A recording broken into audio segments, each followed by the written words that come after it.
अस्सलामुअलैकुम नाज़रीन, प्रोग्राम दिन भर में खुश आमदेद। मैं हूँ आपकी मेज़बान माहम ज़ाहिर और मैं हूँ इमरान सनाउल्ला। प्रोग्राम के आगाज़ में सबसे पहले बात करते हैं पाकिस्तान सुपर लीग के 10वें एडिशन की, जिनका प्लेयर्स ड्राफ्ट आज हुजूरी बाग लाहौर में इस वक्त जारी है और इवेंट की 6 फ्रेंचाइजीज अपनी अपनी टीमें तश्कील देंगी। तमाम 6 franchises platinum, diamond, gold, silver, emerging और सप्लीमेंट्री कैटेगरी में खिलाड़ियों का इंतखाब करके स्क्वाड्स को हतमी शक्ल देंगी। पाकिस्तान सुपर लीग के 10वें एडिशन के ड्राफ्ट के लिए दुनिया भर से मारूफ क्रिकेटर्स ने रजिस्ट्रेशन करा रखी है। जी बिल्कुल, और इनमें न्यूजीलैंड के Kane Williamson, Daryl Mitchell, Tim Southee, Mark Chapman, Australia के David Warner, Usman Khawaja, Matthew Short, Sean Abbott, जबकि इंग्लैंड के Jason Roy, Alex Hales, Zak Crawley, Bangladesh के मुस्तफिजुर रहमान, शकीबुल हसन और अफगानिस्तान के मुजीबुर रहमान समेत बड़ी तादाद में गैर मुल्की खिलाड़ी ड्राफ्ट में शामिल हैं। और आपको बताते चलें कि पाकिस्तान सुपर लीग PSL की तैयारियां जो हैं इस वक्त अरूज पर हैं। इसी पर बात करने के लिए हमारे साथ मौजूद हैं हादिया फयाज भी। हादिया, कहिएगा कहाँ तक पहुंचा है इवेंट और कितनी कैटेगरीज हैं, कितनों के अभी जो सिलेक्शन हो चुकी है खिलाड़ियों की और कितने खिलाड़ियों की भी सिलेक्शन बाकी है, किसने किसको चूज किया है? जी बिल्कुल, पाकिस्तान सुपर लीग सीजन 10 का जो रंगारंग मेला है वो सजा हुआ है और जो मैचेस है वो भी 2 महीने तक शुरू हो जाएंगे। पर उसकी जो ड्राफ्टिंग है वो आज उसका इनेकाद किया गया है हजूरी बाग में। शानदार इनेकाद किया गया है। जबकि अगर हम कैटेगरीज की बात करें तो किस खिलाड़ी को किस कैटेगरी में पिक किया गया है, तो प्लैटिनम कैटेगरी जो सबसे पहली पिक थी उसमें सबसे पहले लाहौर कलंदर्स की पिक थी, उसमें मिचेल को पिक किया गया है। कराची किंग ने डेविड वार्नर को पिक किया, जो सबसे बड़ी अब तक की पिक थी कि डेविड वार्नर को कराची किंग्स की जानिब से पिक कर लिया गया था। उसके बाद क्वेटा ग्लैडिएटर्स ने चैपमैन को पिक किया था, ये भी एक बड़ी पिक थी। पेशावर ज़ल्मी ने कैडमोर को पिक किया, मुल्तान सुल्तान ने मिचेल ब्रेसवेल को पिक किया और सांबा यूनाइटेड ने मैथ्यू शॉर्ट को पिक किया। ये प्लैटिनम की पहली पिक्स थी जिसमें इन खिलाड़ियों को पिक किया गया और जो खिलाड़ी थे उनको फ्रेंचाइजर्स अपनी पसंद से उनको पिक कर रही हैं और जो अपनी हतमी शक्ल देंगे अपने स्क्वाड को। उसके बाद अगर हम डायमंड कैटेगरी की बात करें तो डायमंड कैटेगरी में सबसे पहली पिक थी कराची किंग्स की, जिसमें उन्होंने खुशदिल शाह को पिक किया है। पेशावर ज़ल्मी ने कॉर्बिन वॉश को सिलेक्ट किया, इस्लामाबाद यूनाइटेड ने जैसन होल्डर, लाहौर कलंदर्स ने खुशाल पेरेरा को, पेशावर ज़ल्मी ने मोहम्मद अली को पिक किया। इसके बाद गोल्ड पिक थी, गोल्ड कैटेगरी की पिक थी, उसमें सबसे पहले पेशावर ज़ल्मी ने अब्दुल समद को, मुल्तान सुल्तान ने मोहम्मद हसनैन को, इस्लामाबाद यूनाइटेड ने बेन को और कराची किंग्स ने आमिर जमाल को पिक किया। आमिर जमाल पहले पेशावर ज़ल्मी का हिस्सा थे, उनको कराची किंग्स ने अब पिक कर लिया। फिर कामरान गुलाम को मुल्तान सुल्तान ने पिक कर लिया, पहले वो लाहौर कलंदर का हिस्सा थे। उसके बाद पेशावर ज़ल्मी ने नाहिद राना को पिक किया। और सिल्वर कैटेगरी की अगर बात करें तो सिल्वर कैटेगरी में मुल्तान सुल्तान की सबसे पहले पिक थी, उसमें आकिब जावेद को पिक किया है। कराची किंग्स ने मीर हमजा को, इस्लामाबाद यूनाइटेड ने सलमान इरशाद को, लाहौर कलंदर ने आसिफ अफरीदी को, क्वेटा ग्लैडिएटर्स ने खुरम शहजाद को और पेशावर ज़ल्मी ने अहमद दानियाल को पिक किया। अगर हम सिल्वर कैटेगरी राउंड 2 की बात करें उसमें पेशावर ज़ल्मी ने नजीब जद्दान को पिक किया, क्वेटा ग्लैडिएटर हसीबुल्लाह खान को, कराची किंग्स ने लेसन दास को, इस्लामाबाद यूनाइटेड ने मोहम्मद नवाज को, लाहौर कलंदर्स ने आसिफ अली को, फिर उसके बाद मुल्तान सुल्तान ने तैयब ताहिर को। लाहौर कलंदर्स ने तैयब ताहिर को पिक कर लिया था, लेकिन फिर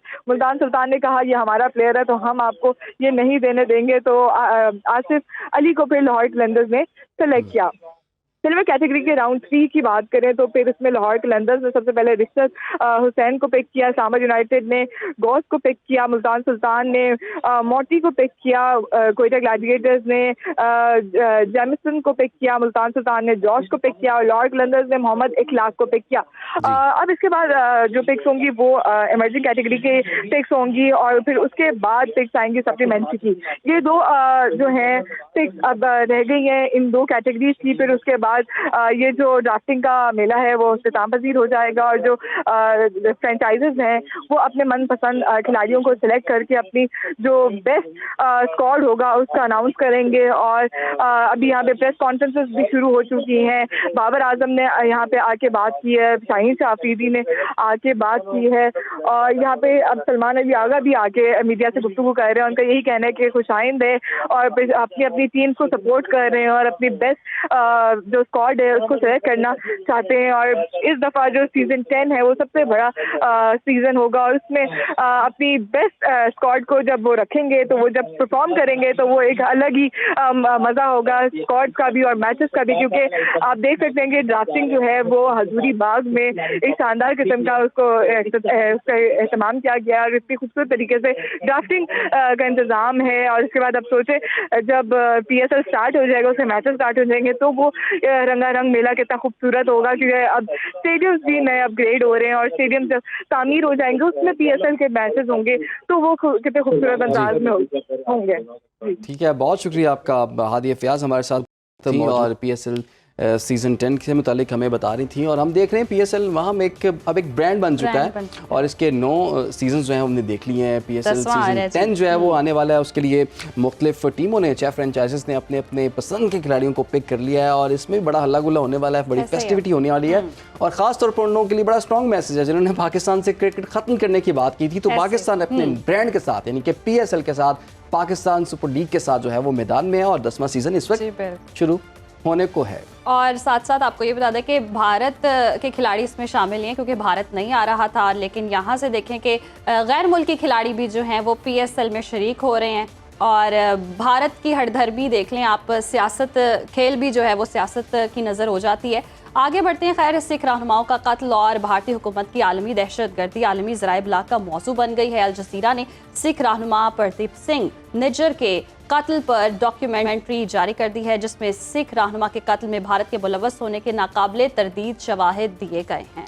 कत्ल में भारतीय वज़ीर दाखिला अमित शाह, खुफिया एजेंसी के सरबराह सामंत गोयल और दीगर अफराद शामिल हैं और पूरी दुनिया में इस चीज़ को देखा जा रहा है। और इसी मामले पर बात करने के लिए इस वक्त हमें ज्वाइन कर लिया है माहिर बैनुल-अक़वामी उमूर कामरान साकी साहब ने। कामरान साहब, आपके वक्त का बहुत शुक्रिया। ये तो हम सब लोग जानते हैं कि भारत में अक़लियतें जो हैं वो महफूज नहीं हैं, लेकिन ये भी अब देखने में आ रहा है, पूरी दुनिया में इस पर डॉक्यूमेंट्रीज भी बन रही हैं कि भारत से बाहर जो लोग, जो अक़लियतें बसती हैं, जैसे कि सिख रहनुमा हैं और हरदीप सिंह निज्जर की भी हमने बात की है, इस पर डॉक्यूमेंट्री भी बनी है कि उनको भी टारगेट किया जा रहा है। क्या दुनिया इस चीज़ को देख रही है, इस पर नोटिस ले सकती है? जो कि हमारी तरक्की याफ्ता कौमें मौजूद हैं, इंसानी हुकूक की बात करती हैं, इस पर खामोश क्यों हैं वो? देखिए, बहुत शुक्रिया आपका मदू करने के लिए। हम शुरू वहाँ से करते हैं जो, अगर आपने यकीनन डॉक्यूमेंट्री देखी है और उस पर बड़ी खूबसूरत रिपोर्ट भी बनाई है, उसकी आखिरी लाइन से, जिसमें हरदीप सिंह निज्जर जो है, जहाँ से ये सारा मामला जो है वो शुरू हुआ, उसके बेटे ने जो उनकी स्टेटमेंट थी कि this is not the end, this is just first step, ये इब्तदा है। अभी ऐसी बहुत सारी डॉक्यूमेंट्रीज, फिल्म्स आएंगी जो मोदी के चेहरे को, जो भारत के मकरू चेहरे को बेनकाब करने के लिए जो है वो मेरा ख्याल है कि काफ़ी होंगी। अभी हमें भी खुद भी थोड़ा सा इसे लॉबिंग करने की ज़रूरत है। जो हमारे सफारत का खाने हैं उनके ज़रिए पूरी दुनिया को इस पैगाम को पहुंचाने की भी ज़रूरत है। और सुनो टीवी का भी शुक्रिया कि उसने इस अहम मुद्दे को आगे बढ़ाने के लिए और ऐसी चीज़ों को हाईलाइट करने के लिए जो है वो एक स्पेस फराहम की। इसी से यकीनन एक दबाव बढ़ेगा और आलमी बरादरी यकीनन मोदी सरकार के चीज़ों से, उसकी करतूतों से जो है वाकिफ़ है, लेकिन मज़ीद जो थोड़ा बहुत उसका एक भरम बना हुआ है या मजबूरियां हैं इकोनॉमिकल और एक मंडी, क्योंकि बहरहाल एक है इंडिया जो है वो कनाडा हो या अमेरिका हो या चाइना हो उनके लिए, तो उससे मज़ीद जो है वो मेरा ख्याल है कि उसका चेहरा बेनकाब होगा। और अगर हमारे ऊपर को पाबंदियाँ और चीज़ों की बात करते हैं तो यकीनन अगर वहाँ पे इंसानी हकूक़ की खिलाफ वर्जियाँ हो रही हैं और आप किसी और के मुल्क में जाके किसी को कत्ल करते हैं, किसी और मुल्क के शहरी भी जो हो, ये कोई नया नहीं है। आपने न्यूयॉर्क के हवाले से भी आप देख चुके हैं कि वहाँ पे भी CC1 के नाम से जो एजेंट था उसने अटेम्प्ट की, मर्डर की और प्लान किया। ये भी आपके सामने ताज़ा वाक़या है हरदीप सिंह का। तो ऐसे वाक़यात के अंदर हमेशा से इंडिया इन्वॉल्व रहा है और हमेशा से हमने कुलभूषण जैसे लोगों को पकड़कर उनके चेहरों से पट्टियां उठाई हैं और कोशिश की है। देख रहे हैं भारत की भोंडी साजिशें जो हैं वो तो बेनकाब हो चुकी हैं, मुतासबाना सोच भी दुनिया देख रही है, आलमी मीडिया पे भी इसके जो शवाहिद हैं वो मौजूद हैं, आलमी बरादरी आवाज़ भी उठा रही, लेकिन ऐसा सच कभी हम देख नहीं रहे कि भारत पर कोई ठोस असर हो रहा हो। बार बार एक ही अमल बार बार दोहरा रहा है भारत, तो इसको बास कैसे रखा जा सकता है? कि वो ढीठ है। आपको एक पत्थर भी हो तो उसके ऊपर आप थोड़ा थोड़ा पानी डालते रहेंगे तो थोड़ा सा टाइम लगेगा, लेकिन वो उसके अंदर बेंड आ जाएगा। अभी वो बज़ाहिर आपको बड़ा खुश लग रहा है। आपको क्या लगता है कि अल जज़ीरा की इस वीडियो को सिर्फ उसकी टाइम लाइन के ऊपर लोगों ने मिलियंस में देखा है, तो जो सिख रहनुमा और जो लोग इससे मुतासर थे उन्होंने कितनी दफ़ा देखा। और एक चीज़ याद रखिए कि अल जज़ीरा की ये स्टोरी ऐसा नहीं है कि अल जज़ीरा कोई अरब मीडिया का और किसी का हिस्सा है तो वो बड़ा उन्होंने कहीं मुसलमानों की सपोर्ट करने की कोशिश की है, बल्कि पूरी बैलेंस स्टोरी है और तमाम फैक्ट एंड फिगर्स के साथ बात की है। और इवन के मोदी के जो वकला हैं, जो 4 लोग आपको पता है कि कनाडा के अंदर गिरफ्तार हैं, करण बरार हैं, कमाल प्रीत सिंह हैं, करणप्रीत सिंह हैं और अमनदीप सिंह हैं, उन लोगों के भी उन्होंने वकला से बात की और उनका मौक़िफ़ भी शामिल करने की कोशिश की। तो इसकी क्रेडिबिलिटी पे कोई जो है वो सवाल नहीं उठा सकता। लेकिन इस ढीठ शख्स का और ढीठ हुकूमत का जो है वो हमें दरवाज़ा ज़रूर नोक करते रहना चाहिए। और उम्मीद है कि आलमी बरादरी जो है बिल्कुल जी, पूरी दुनिया में कामरान साहब ये आवाज़ें भी उठ रही हैं और जैसे कि डॉक्यूमेंट्री का जिक्र भी हमने कर दिया, यकीनन जाके देखेंगे और देख भी चुके होंगे। और इसमें हैरानकुन बात यह है कि इसमें भारतीय हुकूमत के लोग ऐसी वारदातों में मुलव्वस हैं, यानी कि भारत एज ए स्टेट इसमें मुलव्वस है, जिसको अब पूरी दुनिया जो है वो देख भी रही है। बहरहाल पूरी दुनिया इसका नोटिस भी लेगी। फिलहाल यहाँ पर हमें एक छोटी सी ब्रेक लें। हमारे साथ वेलकम बैक नाज़रीन। प्रोग्राम का सिलसिला आगे बढ़ाएंगे। आपको बताएंगे जिला सरगोधा की तहसील साहिवाल मसाइल की आमाज का बन चुकी है। आए रोज ट्रैफिक का जाम रहना मामूल बन गया है। हैवी ट्रैफिक की वजह से शहर साहिवाल में हादसे भी रूनुमा होते रहते हैं, जिससे शहरियों को शदीद मुश्किलात का सामना करना पड़ रहा है। इसी पर बात करेंगे अपने नुमाइंदे शकील खान से। शकील, बताइएगा ट्रैफिक के क्या मसाले हैं यहाँ पर? बिल्कुल, ज़िला सरगोधा की तहसील साहिवाल मसाइल की आमाजगाह बन चुकी है, जिसमें सबसे बड़ा मसला ट्रैफिक जाम रहना मामूल बन चुका है। तहसील साहिवाल में हैवी ट्रैफिक और गन्ने की ट्रालियाँ दिन के औकात कार में गुजारी जाती हैं, जिसकी वजह से शहर साहिवाल की जो ट्रैफिक है वो ब्लॉक होकर रह जाती है, जिसकी वजह से शहरी को शदीद मुश्किलात का जो है सामना करना पड़ सकता है। इस वक्त हमारे साथ शहरी मौजूद है, उनसे जानेंगे कि वो इस वाले से इंतजामिया से क्या मुतालबा करेंगे। नामुकम्मल बाईपास साढ़ा पिया है, उन्होंने मुकम्मल किया बने। उस बाद जी हैवी ट्रैफिक है वो उस बाईपास तो गुजारी बने। शहर के दाखला बंद होना चाहिए, खास कर दिन के टाइम से। और हैवी ट्रैफिक का दिन के अंदर जो आना गन्ने की ट्रालियां का आना, ये हादसात का शिकार बनती हैं, जिहदे विच साडे बच्चे भी काफ़ी दफ़ा इत्थे एक्सीडेंट हो चुके हैं, नुकसान हो चुका, गड्डियां कारां उहदे विच लग चुकियां।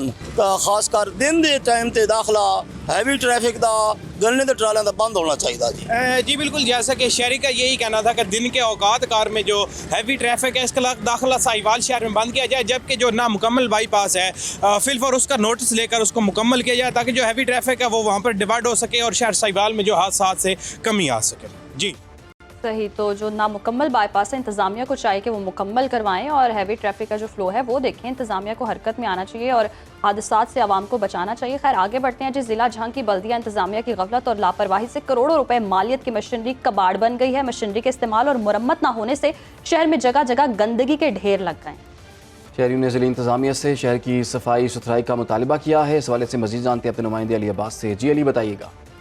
बिल्कुल, झंग में म्यूनसिपल कमेटी के अमले की अदम तवज्जो और गफलत के बायस शहर में जगह जगह गंदगी के ढेर लगे हैं।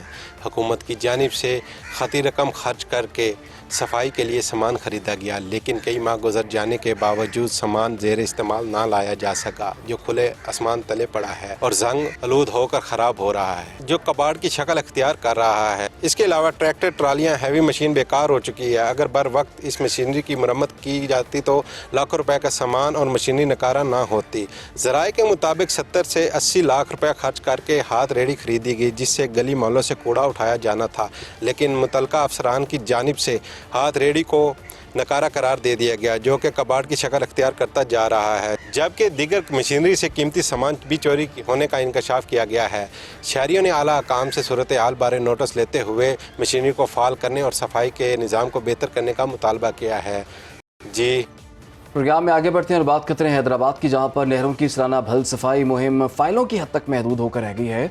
पानी की सप्लाई बंद होने के बावजूद नहरों की सफाई ताहाल ताखीर का शिकार है। दरिया सिंध कोटरी बैराज से हैदराबाद की तरफ निकलने वाली नहरों को 25 दिसंबर को भल सफाई के लिए बंद किया गया था, मगर अभी तक सफाई का काम शुरू नहीं हो सका। जी बिल्कुल, और जानवरों का जो फुजलाव और मुर्दा जानवरों के सबब नहरें गंदगी का ढेर बन चुकी हैं। इसी बारे में देखते हैं, हमारे नुमाइंदे ने हैदराबाद से वारिस बिन आजम ने रिपोर्ट तैयार की है, वो देखते हैं।